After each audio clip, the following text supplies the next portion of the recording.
আসসালামু আলাইকুম প্রিয় শিক্ষার্থীবৃন্দ, আশা করি সবাই ভালো আছো। আমি আলহামদুলিল্লাহ ভালো আছি। আজকের ক্লাসে সবাইকে স্বাগত জানাচ্ছি।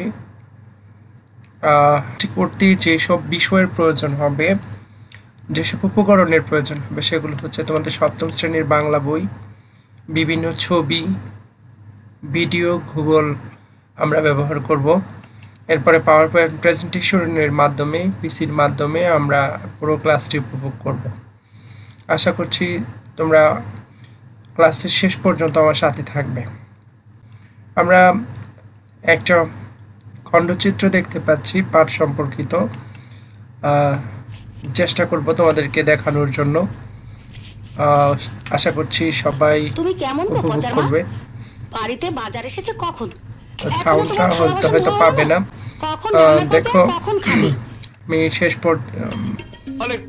এখান থেকে যদি একটু উপভোগ করো, তোমরা দেখতে পাবে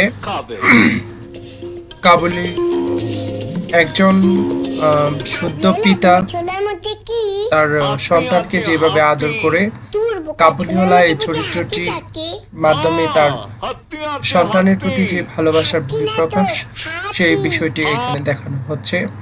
তারপরে তোমরা বুঝতে পেরেছো আমরা আজকে তোমাদের পাঠ্য বইয়ের কোন বিষয়টি নিয়ে আজকে আমরা আলাপ করব। তোমাদের রবীন্দ্রনাথ ঠাকুরের বিখ্যাত লেখা কাবুলিওয়ালা গল্পের নিয়ে আজকে তোমাদের সামনে উপস্থাপন করার চেষ্টা করব। দেখো, কাবুলিওয়ালা গল্পটি বাংলা সাহিত্যের একটি অনন্য সংযোজন, যেটি তোমাদের পাঠ্য বইয়ে সংযোজিত হয়েছে। তো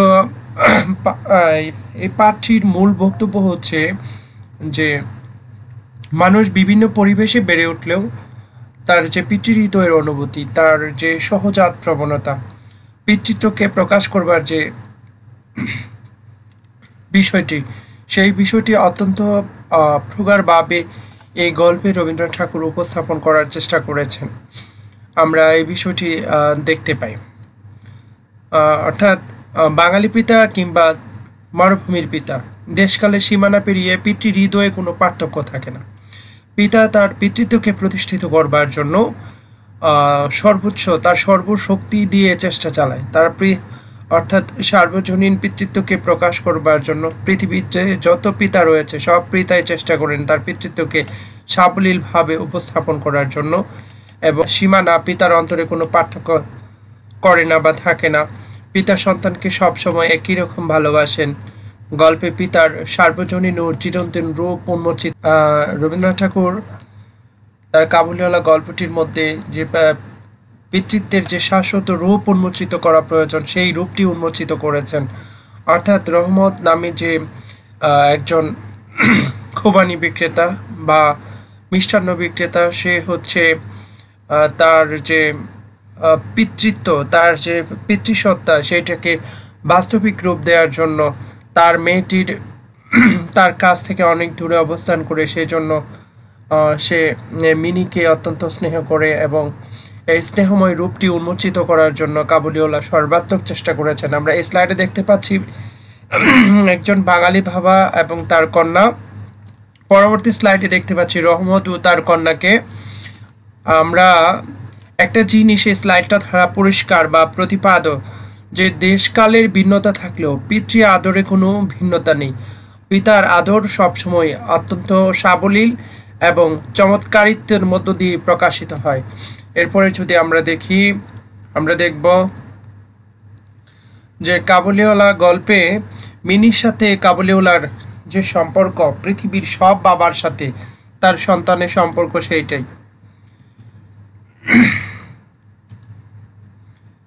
আমরা এখন যদি কাবুলিওয়ালা গল্প থেকে ছোট ছোট কিছু কৌশল নিয়ে তোমরা দুজন করে মিলে যদি কাজ করো, তাহলে তোমরা দেখবে যে কাবুলিওয়ালা কিসের ব্যবসা করত, কাবুলিওয়ালার ঋণ আদায় ও বিতরণ কি, রহমত তার প্রতিবেশীকে খুন করতে চাইলো কেন, এই বিষয়গুলো যদি তোমরা তোমাদের পাঠের মধ্যে নিয়ে আসো, তাহলে তোমাদের পাঠে আরো আকর্ষণীয় হয়ে উঠবে। আমরা এখন দেখব কাবুলিওয়ালা গল্পের বিভিন্ন গুরুত্বপূর্ণ শব্দের অর্থগুলো। যে কাবুলিওয়ালা হচ্ছে, তোমরা জানো আফগানিস্তানের রাজধানীর নাম হচ্ছে কাবুল, আর কাবুলে যারা বসবাস করে তাদেরকে বলা হয় কাবুলিওয়ালা। তারপরে দ্বন্দ্ব মুহূর্ত, এরপরে খুবানি হচ্ছে বাদাম জাতীয় ফল।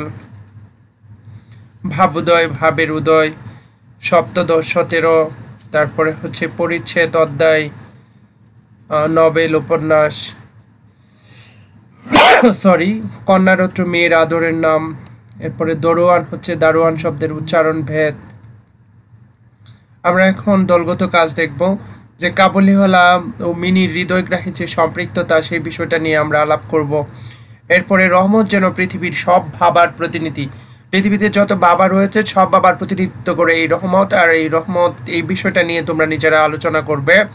তারপরে কাবুলিওয়ালা গল্পের সাথে বাস্তবতার কি মিল আছে সেই বিষয়টা তোমরা আলোচনা করে বের করবে। দুঃখিত। তোমরা বাড়িতে কাজ করবে রবীন্দ্রনাথ ঠাকুরের জন্ম মৃত্যু নিয়ে। সরি, তিনি কত সালে নোবেল পুরস্কার লাভ করেন, কৈশোরক এই গ্রন্থটি কে লিখেছেন, রহমত কে, মিনি কে, রবীন্দ্রনাথ ঠাকুরের 3টা গল্পের নাম তোমরা নোট খাতায় উঠাবে। তো আজকের ক্লাসটি কেমন লাগলো তোমরা আমাকে জানাবে। পরবর্তীতে তোমাদের প্রয়োজন মেটানোর জন্য ক্লাসগুলো আরও ভালো পরিসরটাকে আরও সমৃদ্ধ করে আমি উপস্থাপন করার চেষ্টা করব। সেই পর্যন্ত তোমরা ভালো থেকো, সুস্থ থেকো, নিরাপদে থেকো। আল্লাহ হাফেজ। আসসালামু আলাইকুম। ধন্যবাদ সবাইকে।